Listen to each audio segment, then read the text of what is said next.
मृत्यु के बाद आखिर क्या होता है? आखिर इंसानों के मृत्यु के बाद होता क्या है? क्यों उसकी आत्मा 24 घंटे के बाद अपने घर पर जाती है और किसी की मौत के 13 दिनों बाद उसकी 13वीं क्यों मनाई जाती है? दोस्तों, जीते जी हमारे साथ किस तरह की घटनाएं होती है ये तो हमें मालूम है, लेकिन मरने के बाद हमारे साथ क्या होता है इसे लेकर हर किसी के मन में अलग अलग तरह के सवाल चलते रहते हैं। हर कोई यह जानना चाहता है कि आखिर जब इंसान के शरीर से उसकी आत्मा निकल जाती है तो आत्मा का आगे का सफर क्या होता है, किस तरह की चीजें हमें एक्सपीरियंस करनी पड़ती है। आज इस वीडियो में मैं आपका दोस्त इसी टॉपिक के बारे में बात करने वाला हूँ। तो दोस्तों, सबसे पहले तो आप भी जानकर हैरान हो जाएंगे कि मौत के कुछ घंटे पहले इंसान के पैरों के नीचे से और सोल जाकर डिस्कनेक्ट हो जाता है।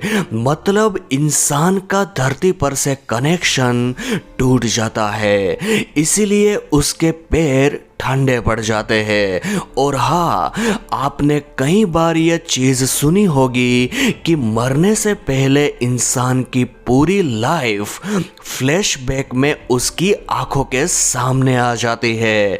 आपको बता दें कि यह बात बिल्कुल सच है। विज्ञान के मुताबिक जब इंसान की मौत हो रही होती है तो उससे जस्ट पहले उसे लगभग 7 मिनट तक अपने सपने के रूप में उसकी पूरी जिंदगी दिखाई देती है कि किस तरह उसने किन किन चीजों को किया, और ये सब कुछ बहुत ही फास्ट स्पीड में होगा, जिसके बाद दिमाग पूरी तरह से बंद हो जाता है और अंत में इंसान अपने सुनने, सोचने और समझने की हर एक शक्ति को खो देता है और फिर शरीर और आत्मा का कनेक्शन टूट जाता है, जिसके टूटने से आत्मा शरीर से मुक्त हो जाती है। लेकिन दोस्तों, आत्मा काफी लंबे समय तक शरीर में ही रहती है, इसलिए वो बॉडी को छोड़ने से मना कर देती है, पर वो दोबारा बॉडी के अंदर प्रवेश करने की कोशिश करती है, क्योंकि जिस तरह हमारे लिए किसी की मौत को स्वीकार करना मुश्किल होता है, ठीक इसी तरह आत्मा भी शरीर की मृत्यु को मानने से इनकार करती है। और जब आत्मा शरीर के अंदर नहीं घुस पाती है तो शरीर छोड़ने के बाद वो बॉडी के ऊपर 15 मिनट तक तैयार रहे होती है। इस दौरान वो अपने परिजनों को रोता हुआ देखती है और उसके बारे में बोले गए हर एक शब्द उसे किसी शोर की तरह सुनाई देते हैं। दोस्तों, आप लोगों ने अक्सर देखा होगा कि हिंदू धर्म में रात के समय अंतिम संस्कार नहीं किया जाता है, क्योंकि ग्रंथों के अनुसार शरीर को सूर्य देव की पहली किरण के बाद ही जलाया जाता है।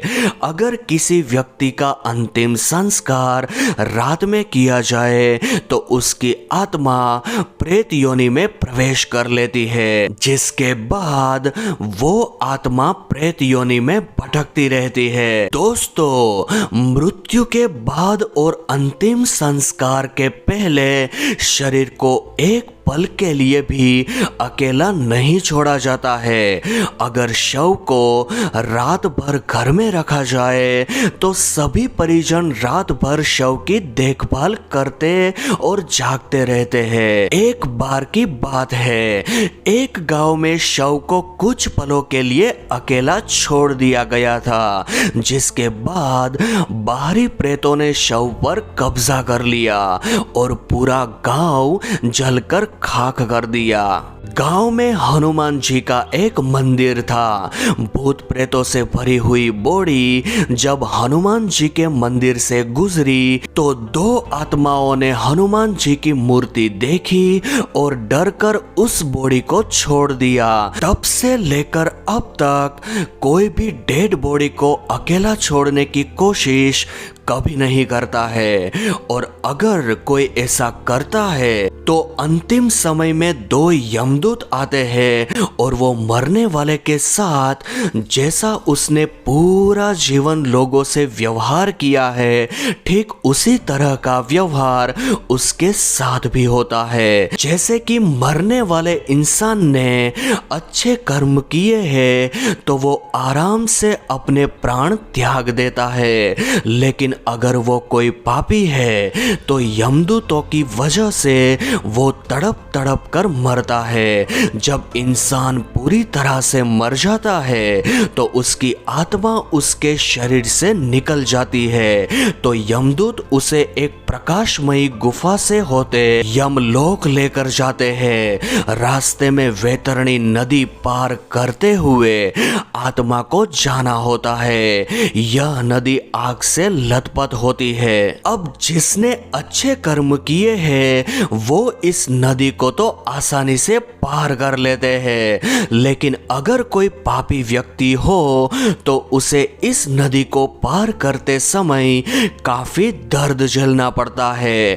इस खतरनाक नदी को पार करने के बाद आत्मा को यमराज के सामने खड़ा कर दिया जाता है और फिर चित्रगुप्त उस व्यक्ति के पाप और पुण्य का लेखा जोखा यमराज के सामने रखते हैं। फिर उसके कर्म के आधार पर आत्मा को स्वर्ग या तो फिर नरक भेजा जाता है। दोस्तों, गरुड़ पुराण के अनुसार कुल 36 प्रकार के नरक है और यहाँ पर दी जाने वाली यातनाएं किसी भी कल्पना से खतरनाक मानी जाती है। दोस्तों, एक ये भी सवाल आता है कि अगर कोई सुसाइड यानी आत्महत्या करके मौत को अपने गले लगाने की कोशिश करता है तो क्या होता है?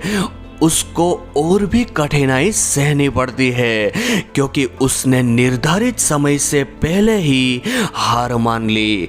दोस्तों, ये शरीर हमारा नहीं है, बल्कि ये किराए का मकान है जिसे कुछ समय के लिए ही इस्तेमाल करने के लिए ही हमें मिला है और एक दिन ये भी मिट्टी में मिल जाएगा। दोस्तों, गरुड़ पुराण के मुताबिक हमारे वास्तविक जीवन में किए जाने वाले हमारे कर्म ही हमें स्वर्ग या तो फिर नरक दिलाते हैं, और उसके अलावा भी अगर कोई साधु या तो फिर तपस्वी है तो उसे मोक्ष की प्राप्ति हो जाती है। अब आप सोच रहे होंगे ये सब तो ठीक है, लेकिन ये सारी चीजें हमें कैसे पता है? तो दोस्तों, हम आपको कोई तुक्का मारकर ये सारी बातें नहीं बता रहे हैं, बल्कि ये सब कुछ गरुड़ पुराण में लिखा गया है। और अगर आपको पता ना हो तो बता दे कि गरुड़ देव, जिनका बल सबसे अतुलनीय है, जो एक साथ 100 इंद्र को भी पराजित कर सकते हैं, वे स्वर्ग से अमृत कलश लेकर उड़ गए थे, लेकिन उन्होंने अमृत पान नहीं किया, क्योंकि उन्हें बिना अमृत के ही अमरत्व प्राप्त था और ये वरदान उन्हें स्वयं श्री हरि नारायण ने खुश होकर दिया था। तो गरुड़ देवता अमर थे।